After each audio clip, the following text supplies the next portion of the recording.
Today's devotion is called Go Get the Wooden Spoon. And we're on day 124 and May the 4th. And today's morning rinse is Isaiah 10 through 12. The featured verse is Isaiah 12:1, and it says, "Then you will say on that day, I will give thanks to you, O Lord, for although you were angry with me, your anger is turned away, and you comfort me." So when my kids were little, there were times we felt it necessary to spank them versus having like a timeout or grounding from, electronics or whatever else. And back then, there wasn't really a whole new world of electronics has birthed since they were younger. But they would have video games and stuff like that. And so there were times where their actions we deemed necessary to spank them. And so my husband and I, we learned a lot about spanking, probably from, our parents, and such as you've probably learned some as well. But we were not the type of parents, and we grew into this. We watched several different programs and listened to Focus on the Family and some other episodes about spanking. And so we were not the type of parents that spanked with this freedom of the whipping hand or, with this lack of structure.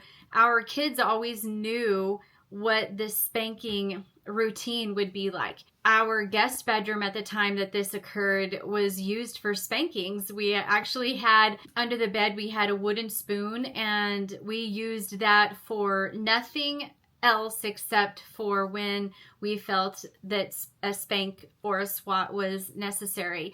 We modeled our routine from, not only our past experiences and, failures along the way and things that we had learned, but those few sermons that we heard about the topic. And also, too, we really did not want to do certain things. So we basically structured our routine based on things that we wanted it to be, as well as things that we did not want the spanking routine to look like in our home. So to help us develop our structure, we adopted several different very simple rules for us as parents to follow that we knew, we abided by, and our kids knew what these rules were as well.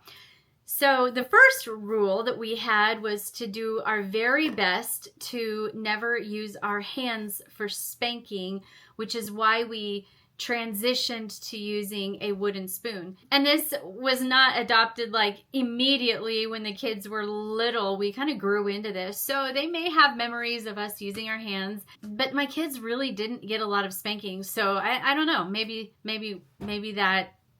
I'm wrong about their memories, but we really wanted to use something other than our hands, because we wanted our hands to be used for hugs and not hits. And so another rule that we adopted was the 3 swat rule. And 3 swats basically was what we deemed as our limit. And it was never, ever, ever on a bare butt. We also required the child this was the funny part about it. So one of the other things was that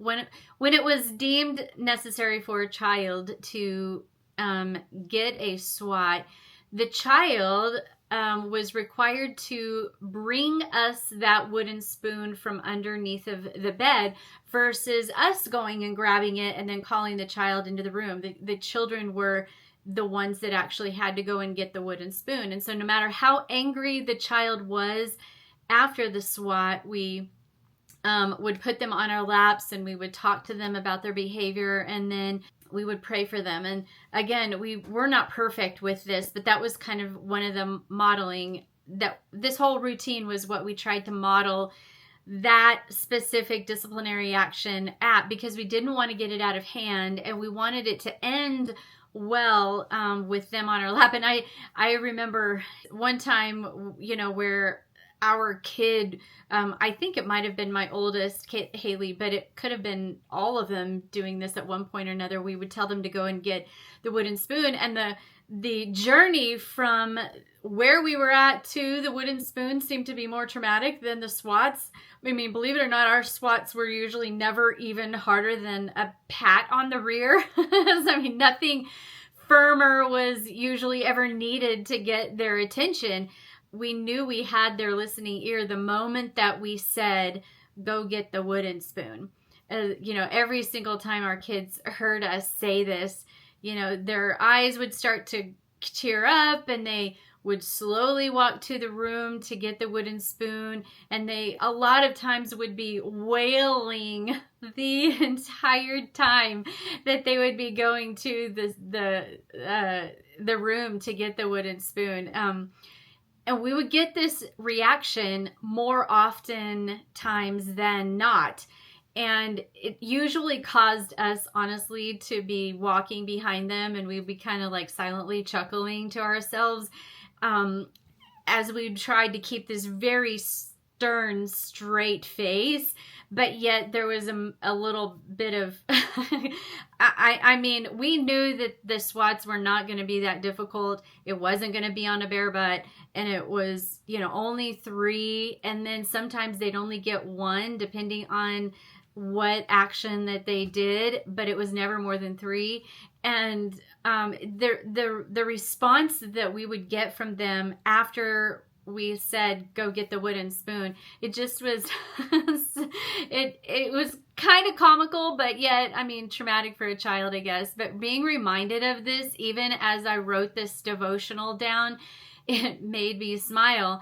And you can see my smile right now as I'm talking about this. And as my kids then got a little older, they eventually admitted that my spankings never really hurt them. I mean, my daughter, my oldest daughter, she'd say, Mom, if I remember correctly, it was her, one of my daughters said, we just never really wanted to say anything, but your spankings never really hurt us. I mean, and that probably was true when they got a little bit older, but man, some of those times where they were younger, the drama of going to get the wooden spoon seemed to be the biggest intense part of it. And so it was a process, the whole entire process of getting into trouble is really what caused the tears. And still to this day, it's funny, but I have yet to receive a thank you for the spankings, Mom. Maybe someday my kids will go, oh, you did your best, Mom. The question is, has Jesus ever told you to go get the wooden spoon? And he's told me that. He's told me to go get the wooden spoon. And there are so many times that the process of getting to the point of him saying, go get the wooden spoon, it hurts, it stings, it's a little prideful. And yet, if we want to grow, we are going to probably always hear, go get the wooden spoon, when we're living out this journey of faith. And yet, I am so grateful for those times when Jesus said, go get the wooden spoon. For in my correction and in that moment of getting disciplined and in that moment where Jesus said, go get the wooden spoon, I admittedly will say that I became closer to him. And let me just tell you, having accountability partners in your life or mentors in your life that are going to tell you to go get the wooden spoon are great in your life. In fact, I have a lady in my life. Her name's Janice DeMoss. And, there's so many times that we need somebody in our lives. And this woman, her name's Janice, and she actually says that to me. Probably once a year I meet with her, or, sometimes more. But anytime I'm just not feeling myself, or I'm feeling discouraged, or something's going on, she is quick to say to me, in her own words, Anita, go get the wooden spoon.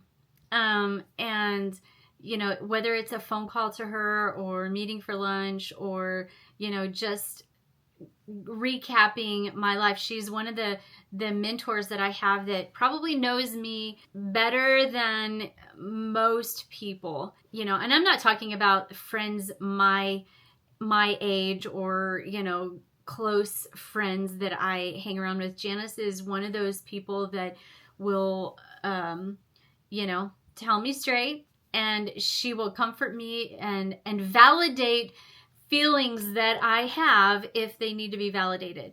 So I'm not saying that every single time I talk to Janice DeMoss on the phone or every time we meet for lunch, she's not validating, if somebody's done me wrong or said some things that they shouldn't have said, and I'm just kind of seeking guidance and growth there. But in the midst of it, a lot of times she will say, Anita, go get the wooden spoon, because she will actually reflect on how I need to grow. And it's about responses, and so it's not always, we're doing anything wrong. It's not that at all. It's sometimes we just need correction on how we are responding to life's challenges. And if our not that we get spankings every single time our attitude is wrong, or we get correction every single time something is going awry in our lives. That's not it. But if we have people in our lives that will lovingly say, Anita, go get the wooden spoon. Like I said, just in our own lives, with me as a parent and me as someone who goes through that season where we're swatting our kids or whatever. Just like I said in this example, my swats when my kids were little were nothing more than a pat. But yet the process, and I think that a lot of times the pain that we endure is one, embarrassment that we did, that we're not quite fine-tuned, but it could be embarrassment that we get caught. It could be embarrassment that we're feeling bad. It could be knowing full well that we'd let someone down. It could be trying to get through the struggles of life, and yet we need to pull ourselves back in. And so if you have somebody in your life that will say that to you, or that you've allowed someone to say that to you, then that is so awesome, because we all need a Janice in our lives. We all need somebody who is going to tell us, go get the wooden spoon, and help us sharpen our faith, help us to sharpen our attitudes, help us to get on track, and sometimes we have to make hard choices, and we're even a little disgruntled in those hard choices. Well, being disgruntled is an example. I need to go get the wooden spoon. So your challenge for today is, first of all, to thank God for his correction. Thank him for the times that he has said to you, go get the wooden spoon. Thank him for that. Be grateful that there's a spiritual wooden spoon in your life. And if you have any funny spanking stories, then I would love to hear them. But call your parents and, thank them for the wooden spoon. Just be grateful for those moments of correction. Make light of it, because the joy of the Lord is our strength, and we can't be sulking all the time about our mistakes or the things that we've done. Have fun with it and chuckle, just like I used to chuckle with my kids when they were screaming and wailing down the hallway to get the wooden spoon. And I knew full well that the pat on their rear was not even going to be a thing. Have fun and chuckle with it, for I am very, very, very sure that your thankfulness will be unexpected to whether it be your parents or whomever. And if your parents are not alive right now and they are on your minds, but in heaven, then I know that your gratefulness and your thankfulness is still going to be heard by our Heavenly Father. And so thank him for that. And in your reflection tonight, pull out your journal and just write down how that conversation went with your parents. Like, was there kind of some funny stories that came up, or was it just more or less a fun thankfulness conversation? And what about with God? Are you going to have a little fun conversation with God, thanking him for the many times that he has said to go get your wooden spoon? Maybe it's buying a wooden spoon with something engraved in it for your parents. I don't know. Something funny. Make light of it, and always know that our correction is the best thing that can happen in our lives and in our spiritual walk with God, because that's how we grow. And that's how we also know that Jesus loves us. You know, he does. He loves us enough to keep us sharp and fine-tuned. And that's how we keep growing. I hope today inspired you, and I hope that it brought a smile to your face, and I hope that you are enjoying walking through the Bible with me and just getting little golden nuggets along the way. And hopefully it's helping you to grow deeper. And if you are new to this podcast and you haven't yet jumped on the bandwagon, be sure and take a look at my journal or my devotional.